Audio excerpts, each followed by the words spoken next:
berkaitan dengan adanya anggapan di masyarakat bahwa memperingati Isra Mi'raj itu adalah bid'ah ya. Meskipun sudah berulang-ulang saya jelaskan. Bid'ah itu ada indikatornya. 3 indikatornya. Kalau ada salah satu dari 3 indikator ini tidak terpenuhi, maka itu bukanlah bid'ah yang dilarang dalam agama. Jadi kaidah umumnya saja ini dipegang baik-baik, ini kaidah umumnya. Bahwa ada 3 indikator sehingga satu perbuatan itu disebut bid'ah yang sesat, bid'ah yang tercela, bid'ah yang dilarang dalam agama. 3 indikator itu diambil dari hadis yang diriwayatkan oleh Imam Al-Bukhari dalam kitab sahihnya dari istri Rasulullah SAW, Ummul Mukminin Aisyah radhiyallahu anha. Beliau berkata bahwa Nabi SAW bersabda, "Man ahdasa fi amrina hadza ma laisa minhu fa huwa raddun." Barang siapa yang mengada-adakan dalam urusan kita ini apa yang bukan bagian darinya, maka itu tertolak. Maka dari hadis itu ada 3 indikator bid'ah yang tercela. 1, ahdasa, mengada-adakan. Jadi bid'ah itu perbuatan yang diada-adakan, yang tidak ada di masa Nabi Shallallahu Alaihi Wasallam. Itu baru 1 indikator. Jangan berhenti sampai di situ.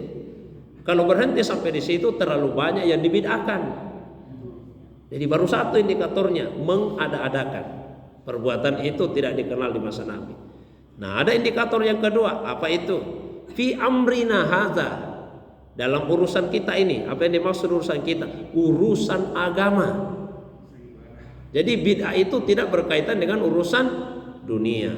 Inilah juga, mohon maaf, karena sebagian dai-dai kita, mubaligh kita yang Ahlus Sunnah wal Jamaah, tapi cara membantahnya itu, cara membantah yang berlebih-lebihan dalam bid'ah itu keliru. Kan biasa ada yang membantah begini, kalau kamu membid'ahkan amalan-amalan ini berarti bid'ah juga itu HP, bid'ah juga itu AC, bid'ah juga itu. Tidak bisa dibantah dengan cara begitu, Pak. Karena bid'ah itu tidak berkaitan dengan urusan dunia. Bid'ah itu hanya yang berkaitan dengan urusan agama. Masalah HP, masalah AC, masalah mobil, pesawat terbang, tidak ada kaitannya dengan itu. Itu perkara dunia. Jadi indikator kedua, bid'ah yang dilarang berkaitan dengan masalah agama. Sampai situ bisa dipahami ya. Nah, ini urusan ketiga, ini indikator ketiga yang biasa dilupakan. Apa itu? Ma laisa minhu, yang bukan merupakan bagian darinya. Jadi sekalipun perkara itu baru, nah dikenal di masa Nabi, dia berkaitan dengan agama, tapi dia bagian dari agama, maka itu bukan bid'ah yang dilarang. Karena itu Imam Syafi'i rahimahullahu ta'ala berkata seperti ini, ma'uhdisa, apa yang diada-adakan, wa khalafa kitaban, dan menyalahi kitab, yaitu Al-Quran, au sunnatan, atau menyalahi sunnah, au ijma'an, menyalahi ijma', au asaran, atau menyalahi asar, fahuwa al bid'atu dallatu, itulah bid'ah yang sesat. Wa ma'uhdisa, dan apa yang diadakan, walam yukhalif, tapi tidak menyelisihi kitaban, au sunnatan, au ijma'an, au asaran, atau beliau sebutkan secara ringkas, tidak menyelisihi itu semua, maka bahwa al bid'atul mahmudah, itu adalah bid'ah yang terpuji. Jadi tidak semua yang tidak dikenal di masa Nabi itu kemudian bid'ah yang sesat, bid'ah yang tercela, bid'ah yang dilarang dalam agama. Dilihat dulu dia ini bagian dari agama atau tidak. Maksudnya apa? Justru memperkuat agama. Justru memperkuat agama. Contoh, di masa Nabi ayat-ayat Al-Quran itu semua ditulis, tapi ditulisnya tidak dalam satu mushaf, tidak dikumpul dalam satu mushaf seperti ini. Ditulisnya terpencar-pencar, ada yang ditulis di pelepah kurma, ada yang ditulis di lempengan batu, macam-macam tempat menulisnya, Pak. Dan ditulisnya itu pun huruf-hurufnya tidak pakai titik, tidak pakai harakat, sampai Nabi meninggal. Begitu naik Abu Bakar Siddiq menjadi khalifah atas usul dari Umar bin Khattab supaya Quran yang terpisah-pisah penulisannya itu dikumpulkan dalam satu mushaf. Usulan ini disampaikan oleh Umar bin Khattab ketika melihat banyak sahabat penghafal Quran yang meninggal. Kalau dibiarkan begini terus, bisa hilang ini Al-Quran di muka bumi. Ya, kalau yang menghafal Quran meninggal semua, maka beliau sarankan, ayo dikumpulkan itu dalam satu mushaf. Awalnya Abu Bakar tidak mau sekali Abu Bakar. Alasannya apa? Kaifa af'alu ma lam yaf'alhu Rasulullah sallallahu. Umar, bagaimana mungkin saya akan melakukan yang Rasul tidak pernah lakukan? Rasul tidak pernah lakukan. Apakah ini berkaitan dengan agama? Berkaitan agama. Jadi kalau orang cuma pakai dua indikator, tidak pernah dilakukan Rasul. Yang kedua berkaitan agama, sudah bid'ah ini yang dilakukan oleh Abu Bakar As-Siddiq. Mengumpulkan ayat-ayat Al-Quran dalam satu mushaf. Tapi kata beliau, falam yasal Umaru yuraji'uni. Umar terus menerus meyakinkan saya. Dia terus menerus tidak pernah berhenti. Hatta sarahallahu sadri, sampai Allah lapangkan dadaku. Fa'ara khairan misla mayara Umar. Akhirnya saya lihat kebenaran, kebaikan seperti kebaikan yang dilihat oleh Umar bin Khattab. Beliau kemudian setuju itu. Beliau kemudian meminta kepada sahabat Nabi Zaid bin Sabit untuk jadi ketua panitia pengumpulan ayat-ayat Al-Quran. Awalnya Zaid menolak. Oh, saya ini rakyat, Anda khalifah, wajib saya taat. Tapi kalau disuruh mengumpulkan ayat Al-Quran, saya tidak mau. Saya tidak mau. Itu Nabi tidak pernah lakukan. Tapi Abu Bakar terus meyakinkan dengan cara yang sama yang dilakukan oleh Umar bin Khattab. Akhirnya Zaid bin Sabit memahami dan beliau melihat itu sesuatu yang baik. Jadi tidak semua yang tidak dilakukan Nabi yang berkaitan dengan agama itu bid'ah. Dilihat dulu ini bagian dari agama yang memperkuat agama atau tidak. Kalau dia bagian dari agama, itu bukan bid'ah yang dilarang. Dikumpulkanlah Pak ayat-ayat Quran. Tidak sampai di situ. Yang tadinya tidak ada titik, tidak ada barisnya. Banyak orang ajam, non-Islam masuk Islam, mau baca Quran. Bagaimana caranya membaca ini? Tidak ada titiknya, tidak ada barisnya. Maka Imamuna Ali karramallahu wajhah meminta kepada muridnya, berikan tanda baca. Kasihlah tanda baca. Sekarang ibu-ibu pakai mushaf Al-Quran yang warna-warni. Ada itu mushaf yang ada warna apa namanya itu kan? Ada warna-warninya. Ada hijaunya, ada saya tidak tahu itu. Ya, tajwid. Kenapa dikasih warna-warni seperti itu? Itu bid'ah atau bukan? Tidak pernah dilakukan di masa Nabi. Berkaitan dengan agama tidak? Berkaitan agama, tapi itu memperkuat agama atau tidak? Memperkuat.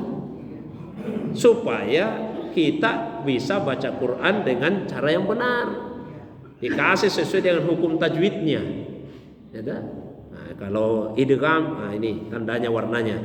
Kalau iqlab ini warnanya dan seterusnya. Tidak pernah memperhatikan secara terperinci, lihat sekilas saja. Ada Quran yang warna-warni ini, Quran bolok warna. Ini tidak ada di masa Nabi, Pak. Dan berkaitan agama.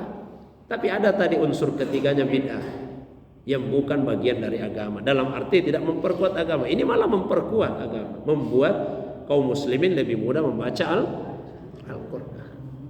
Jadi bid'ah itu bukan yang tidak dilakukan Nabi, tapi yang tidak ada dalilnya. Yang tidak ada dalilnya. Kalau memperkuat agama ada dalilnya. Dalil itu dua macam, ada dalil umum, ada dalil khusus. Masalah sebagian orang itu selalu meminta dalil khusus, tidak merasa cukup dengan dalil umum. Kalau kita selalu meminta dalil khusus, sempit beragama. Saya kasih contoh Pak ini. Kira-kira kita pengajian ini habis salat subuh hari Sabtu Pak. Nah, ada tidak dalilnya pengajian setelah salat subuh hari Sabtu? Cari semua kitab hadis. Pengajian setiap hari Sabtu selesai salat subuh. Kita tidak akan temukan itu. Ini bid'ah atau bukan ini Pak? Tergantung cara kita mendefinisikan bid'ah. Kalau hanya dibatasi, tidak dilakukan di masa Nabi, tidak dilakukan di masa Nabi. Pengajian begini tidak ada di masa Nabi ini. berkaitan dengan agama. Ini jelas berkaitan agama. Tapi dilihat unsur ketiga, dia bagian dari agama atau bukan? Bagian. Jadi jangan selalu meminta dalil khusus. Apakah yang dilakukan kalau kita memperingati Isra Mi'raj? Apa yang dilakukan?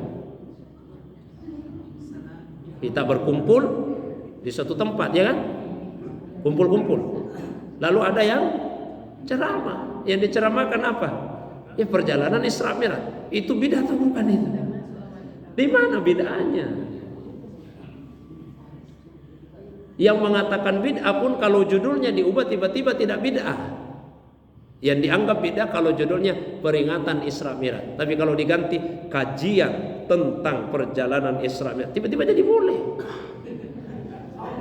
Kalau diubah jadi kajian, atau misalnya diadakan pengajian tentang surah Al-Isra ayat 1, tiba-tiba jadi boleh.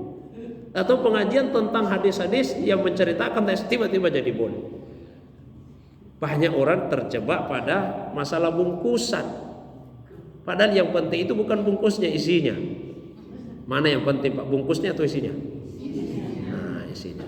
Ini mau diganti botolnya pun, yang penting isinya tetap sama.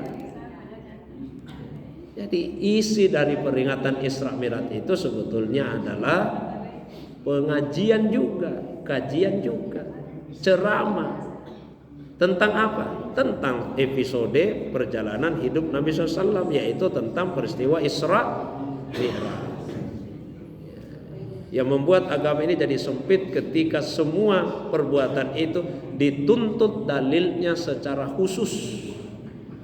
Padahal sudah cukuplah bagi kita dalil yang bersifat umum. Saya kasih contoh lagi, Pak. Baca Quran, kan jelas banyak dalilnya perintah membaca Al-Quran. Misalnya ada yang lagi memanjat pohon kelapa, Pak, ini panjat pohon kelapa. Tiba-tiba di atas pohon kelapa, mau dulu baca Quran deh. Tapi ada tidak dalilnya ini baca Quran di atas pohon kelapa? Apa mau turun dulu, coba cari dulu ada tidak dalilnya baca Quran di atas? Tidak usah lagi cari seperti itu. Dalilnya sudah bersifat umum. Kalau sudah ada perintah itu berlaku umum. Sampai ada dalil yang mengkhususkan. Selama tidak ada yang mengkhususkan, maka perintahnya bersifat umum. Yang mana yang mengkhususkan? Nah, kita dilarang untuk baca Quran kalau di dalam WC. Sudah ada yang mengkhususkan. Tapi selama tidak ada pengkhususannya, maka dia berlaku secara umum. Ini Pak, mungkin agak panjang ya. Jadi ingat kaidahnya baik-baik. Bid'ah yang sesat, bid'ah yang tercela, bid'ah yang dilarang satu. Ya, kalau perbuatan itu diada-adakan, tidak dikenal di masa Nabi. Yang kedua, berkaitan dengan agama. Ini yang ketiga, ini yang paling penting. Bukan bagian dari agama, menyelisihi, bertentangan dengan agama. Tapi kalau dia malah selaras, dia malah sesuai, dia malah memperkuat agama, maka itu bukanlah bid'ah yang dilarang. Saya kira itu mudah-mudahan ada manfaatnya.